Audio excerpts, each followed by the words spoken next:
Danish political people and who were in charge of the country, they tried to persuade the king to give more power to the people. So we actually got a new constitution in 1849. Christian VIII, he actually died half a year before. And his son, he had no interest in being that kind of aristocratic leader. So he gave actually the whole power to the Danish people. So we got our constitution in 1849. But having this, we needed some people who could take leadership in Denmark. And of course, it was people who were in the top of the society. It was political people, it was those who owned the biggest farms, it was those who had factories, people had money, it was men, it was not women, and so on and so on. So the most important man, and you will have to learn this name, his name was Grundtvig. He was a priest, he was an author, he was engaged in. He started the thought of making a school for people, and that's where you come in now, where people from rural parts of the country, they could learn to take responsibility in the society, starting with the local rural society. He also didn't like the Latin school, what he called the black school. You had to go to the school, you have to learn everything by head, not always knowing what it was about, but you just have to learn things you could use. And many people, they could just go to university after that.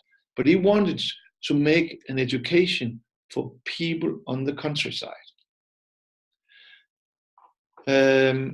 So he started this social folk high school.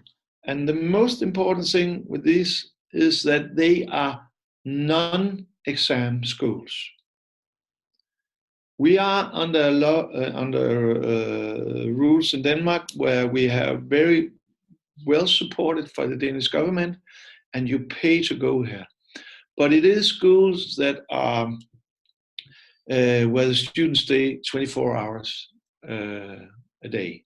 So they live here, they eat here, and they join school from 8 o'clock in the morning until late afternoon. But I have a lot of free time also, and there are lectures in the evenings. There are a lot of subjects they can choose by heart also in the evenings, but they are by law only asked to have lectures from 8 to 11, and then again for 2 to 4 o'clock, or something like that. But back to Grundtvig. He didn't think that people in Denmark were ready for democracy, and he was right.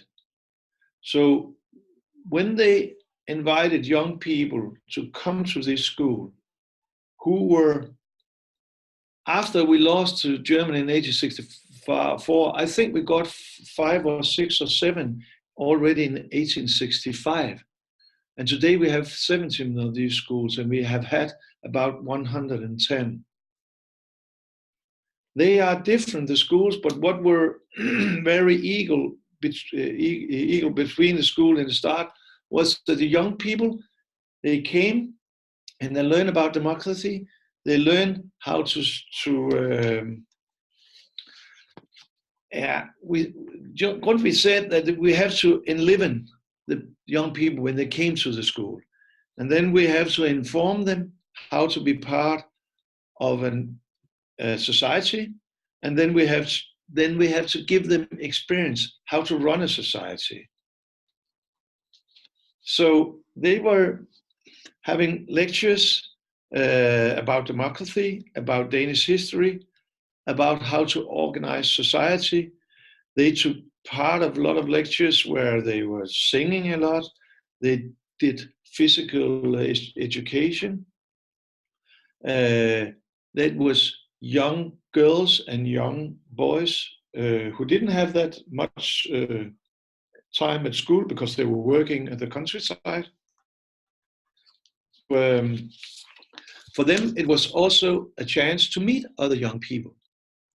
At the same time, we started cooperatives in Denmark. It sounds like something very socialistic, but the idea by the Danish cooperative was that they were owned by the people. And somehow it's the old communistic thought. But the big difference is that the people owned the cooperatives. So my granddad, he had a big farm, and he was part of the dairy cooperative. So he could send his milk every day, and it was made into butter and cheese, and he got the things that he couldn't use, he got back, he could feed his animal with. So he was also part in the slaughterhouse cooperative. And that way, Denmark grew from being a country where everyone had their own little farm, that farms got bigger, and they could produce, and we sold a lot of things for Germany and England. So Denmark became richer and richer. But my granddad, he could pick his farm, he could make it bigger, he could buy, and when it came to the 1950, he could buy, what do you call it, a tractor. He could organize everything.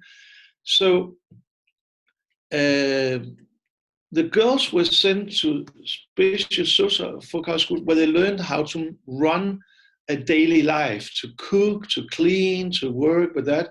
And they were together with boys who learned about agriculture, but they also learned how to make, for example, the whole Danish sports system, it built on volunteer work. So they could make, for example, a football club, a gymnastic club, and all these things. So Denmark is very much built on volunteer work, organized with people who can. We have in our constitution the right to make these, what do you call them, associations, culture associations. So everyone who wants to start everything can be supported by this system in Denmark. I'm a headmaster now. I've been it for 15 years on the Danish Social Folk High School, which are specialized in sports. So it's a sports social folk high school. But we do have a lot of music also. So our students, they pay, and of course that's interesting for you, they pay actually 200 euro a week to be student here. But it's supported by the Danish government with about 3,500 euro. Sorry, 350 euro a week. So 250 they pay a week themselves, and 350 are supported by the Danish government. So that's how we get the economy into this. And of course, that's a big challenge, because if you will try to learn about this and all the good experience, we know this system from Sweden and Norway, and it's getting more and more famous in the world because there's a lot of focus of Denmark. Why are Denmark having this system with of course we have big taxes, but we have a very secure country with social security, and that's why the reason is that people have been brought up with democracy for more than 175 years. So everyone take responsibility for society.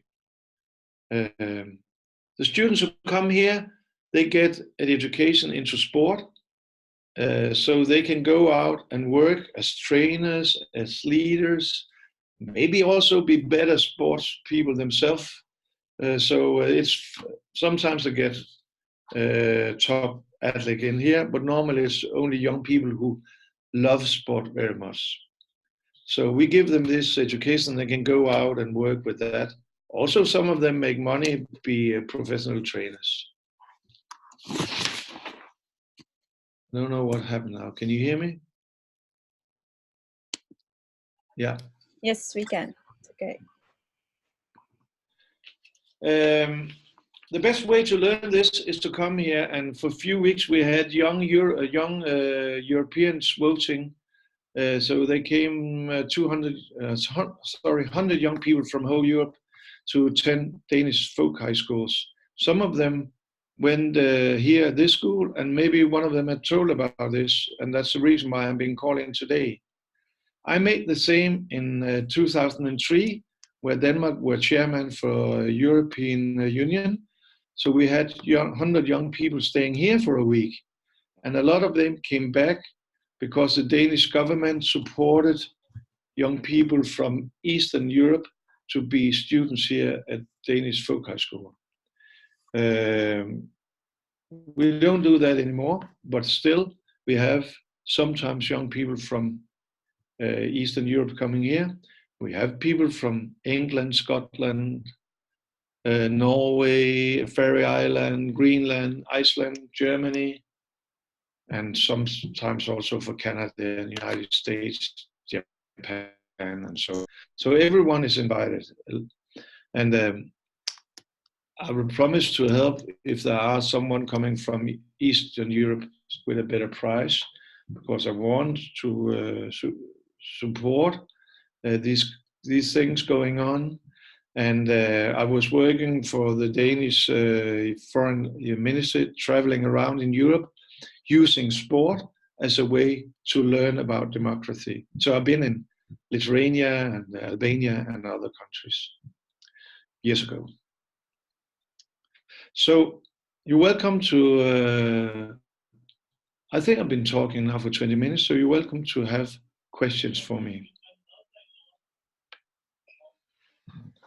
Okay, thank you very much. It was really interesting how it have been developed with this idea of democracy and young people implication in the social processes in rural areas. That's something that interests very much us. Maybe didn't you want to show the website or? Yeah, that was actually the next thing I would say. We could try and open the website. You can all read a lot more about it. There is a flag in the right corner where you can. Yes, maybe we can have just a short look on the website with some comments. I can just say we have 12 sports you can choose among.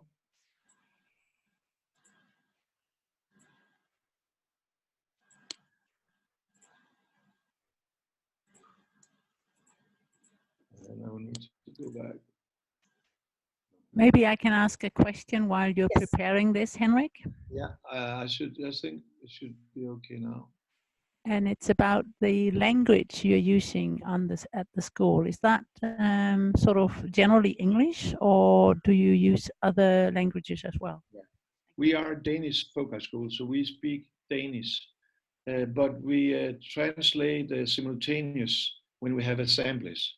But when you go out to the subjects, there are two different ways. The one way is that when you're doing sport, the body language is very important. So many times it's just instructed in English, sometimes instructed in Danish, short translated. Then we have some subjects that are only in English, where everyone are equal. And then we actually offer Danish lectures for international students.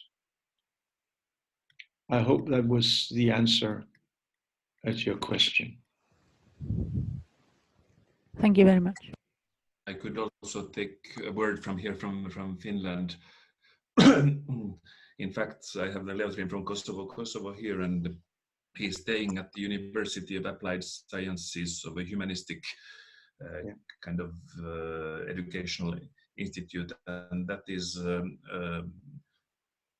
high school that is teaching, in fact, for pupils from Finland and from abroad about NGO management and humanistic activities, and also kind of animation trainers for outdoor activities and all these kind of activities, and they have several programs related to that. That is, it's a quite interesting line also to have a kind of NGO management for young people. Then the other thing, because this is, I see that this is Idrettshøyskolen Aarhus. So have you been using in Denmark the European funding that is related, in fact, to sports activities, or tried it? That's the question. Yeah, as I told you, we are very much supported by the Danish government, and that's on that by these reasons. And we have a school that is totally sold out.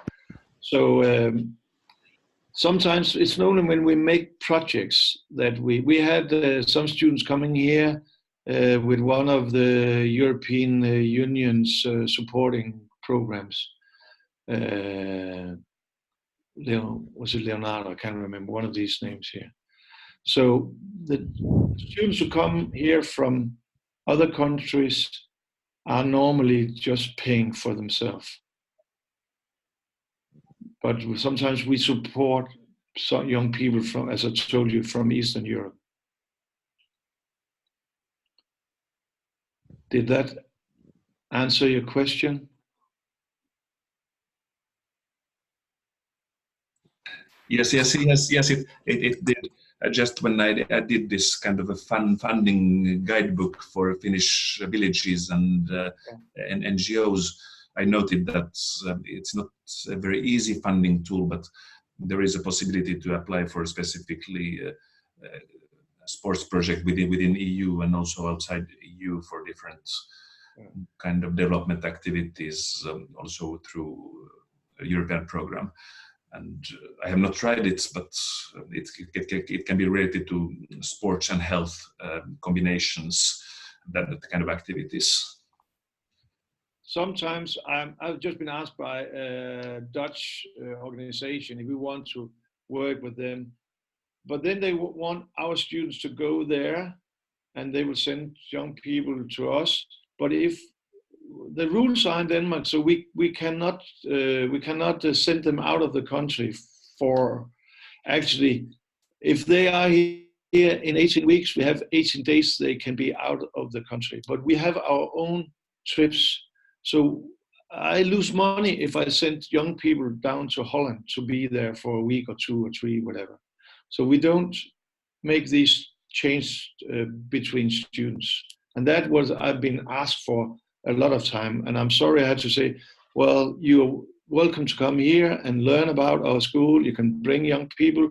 I can give you a fair price. You can come as visitors. You can send 1 or 2 students to learn us. But I can't send young people the other way, because then I'm sending money out of the system.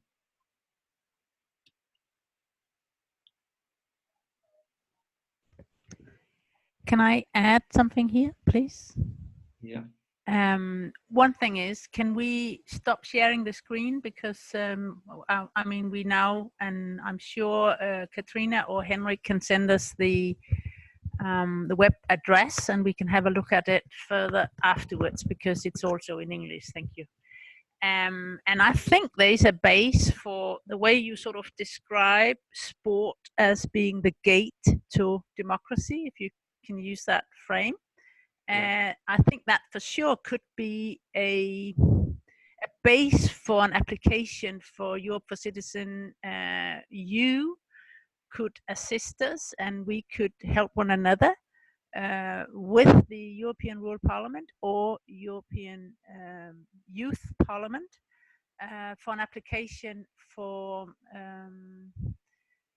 exchange of youth for these countries, because for sure we can't just ask you to supply money to send people out of the country to visit others, but that such an application for say 150,000 euros would assist some of the young guys from our partners. And I'm sure you're aware, Henrik, that we have 40 partner countries in Europe. And some of those, I met some from Estonia, for instance, who were that folk high school in Denmark 20 years ago, and they still spoke Danish.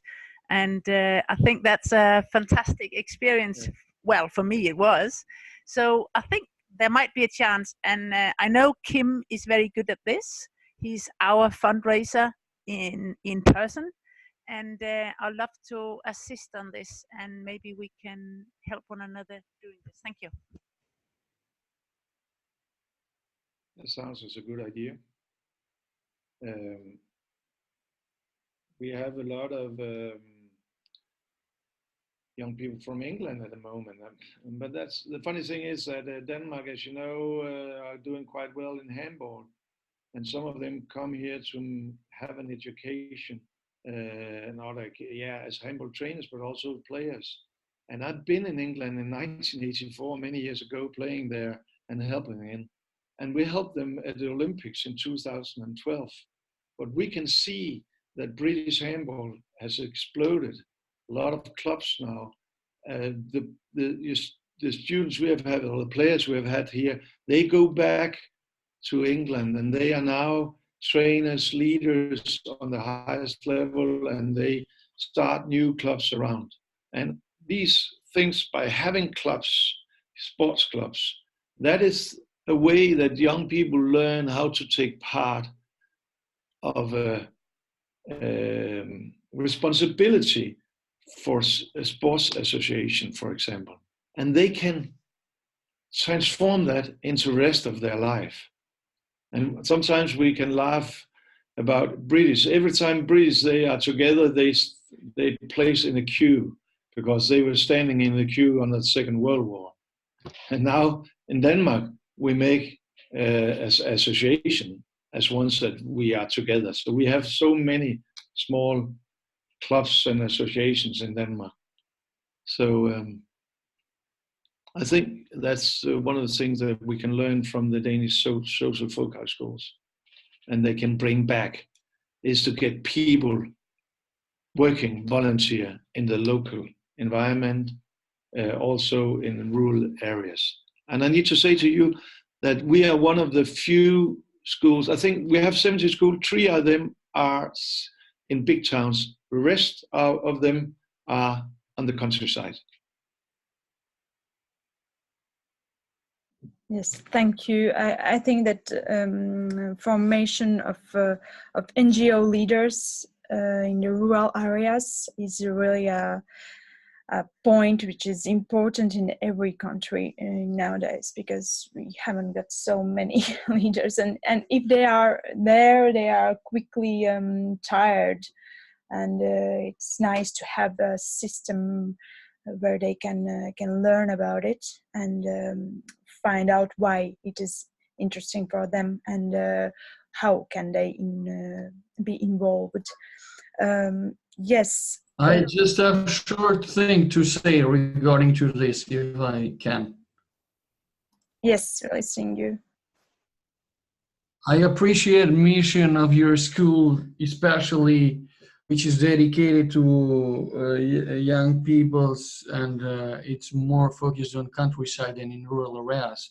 And I think that we have to use this practice and this story in other activities of a European Youth Rural Parliament, maybe to share your story with other countries and other partners, to see an opportunity of initiating new activities and new projects for those countries who don't have these kind of schools. So they can use this your story and to develop it through various projects in the future. I wish you very good work and success in your future with your school. Thank you very much. Thank you very much. Yes, thank you, Leotrim, for this comment. Yes, is there some other questions about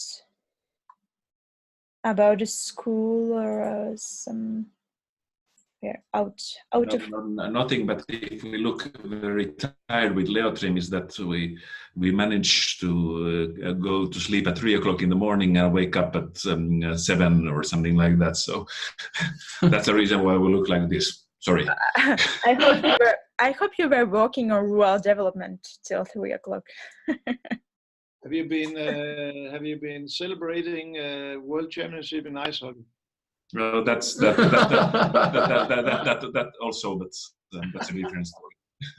But anyway, congratulations. Yes. Are there any social but schools in Finland, actually? Because there are Sweden, and Sweden and Finland has connected very much culturally. I think I didn't hear a question. Could you please repeat? Yeah.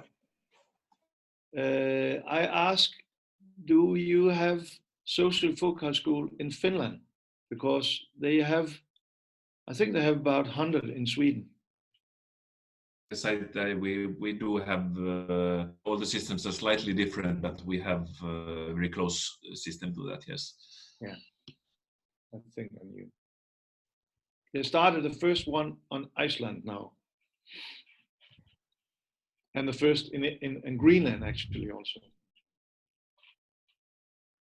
I think that we have this young guy, Leo, from Kosovo, now being in Finland, is also an example of what we could do with these folk high schools, because that is also a transnational exchange cooperation that Latvian has also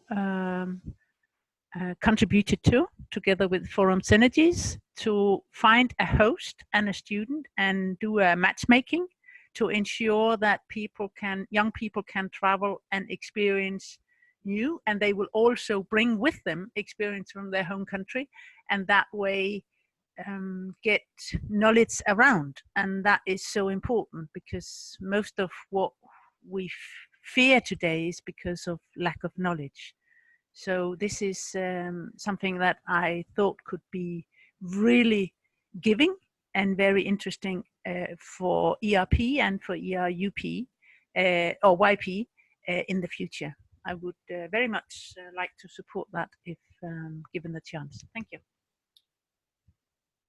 Yes, thank you, Kirsten. I think that we will stay in contact and find out how can we maybe integrate this good practice in our further activities.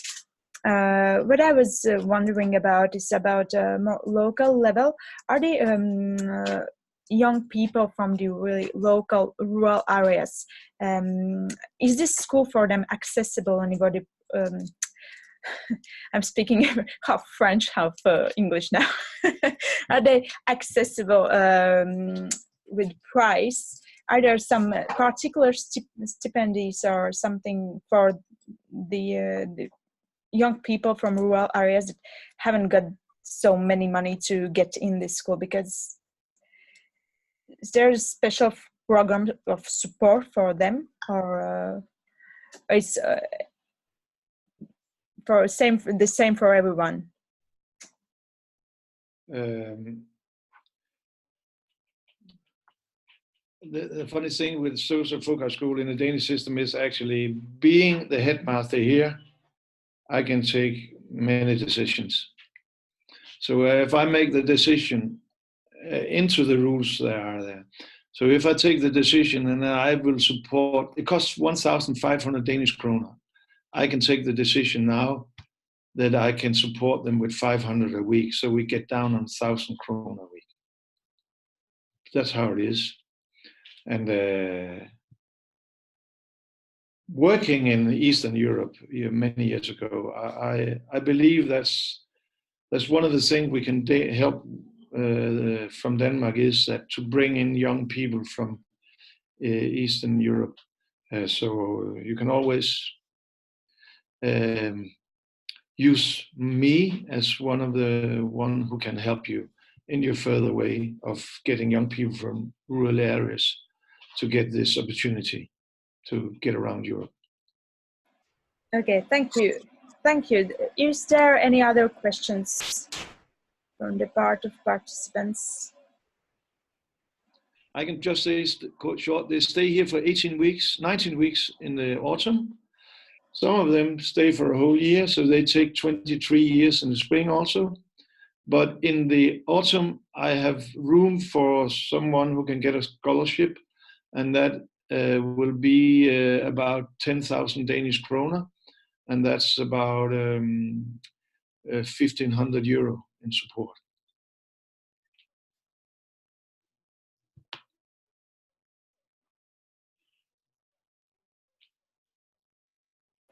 I haven't good sound. If there's no more questions, I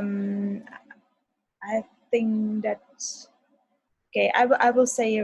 Can I just? Yes. I think it's important that Henrik make us aware of. You said the pupils or the students need to be 17 and a half. But yeah.